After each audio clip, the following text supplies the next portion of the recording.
உட்காருங்க.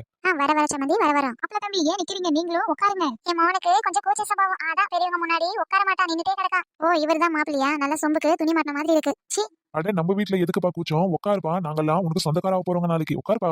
சரிங்க மாமா. நீங்க பாருங்க சம்மந்தி, நான் சுத்தி பேச விரும்பல. நான் நேரா விஷயத்துக்கு வரேன். என் மவன் பேரு பாலு. எனக்கு இருக்கிறது ஒரே ஒரு மவன் தான். எங்களுக்கு ஊருக்குள்ள நிறைய சொத்து இருக்கு. அது மட்டும் இல்ல, ஒரே பெரிய பேக்கரி இருக்கு. உங்க பொண்ணை கொடுத்தீங்கன்னா நாங்க உட்கார வச்சு சாப்பாடு போடுவோம். எந்த பிரச்சனையும் வராது. எங்க பொண்ணு மாதிரியே நாங்க நல்லபடியா பாத்துக்குவோம்.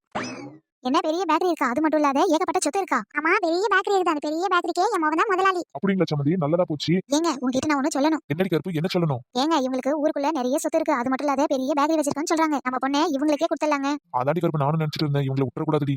அங்க பார்த்து பேசுங்க. சம்மந்தி, எங்களுக்கு இதெல்லாம் ஓகே தான். அப்படியா? சரி சரி. ஆமா, நாங்க பார்க்க வந்த பொண்ணு எங்க? இதோ இந்த பொண்ணு நினைக்கு. இதுவா பொண்ணு? என்ன இந்த ஐஸ் குச்சிக்கு நான் பொண்ணா? என்ன சம்மந்தி, பொண்ணு இது கிடையாது. பொண்ணு உள்ள கிளம்பி இருக்கா. நான் போய் கூட்டியாரேன். ஓ அப்படியா? பொண்ணு உள்ள இருக்கா? அப்ப இவங்க யாரு? சம்மந்தி, இவங்க எங்க அக்கா.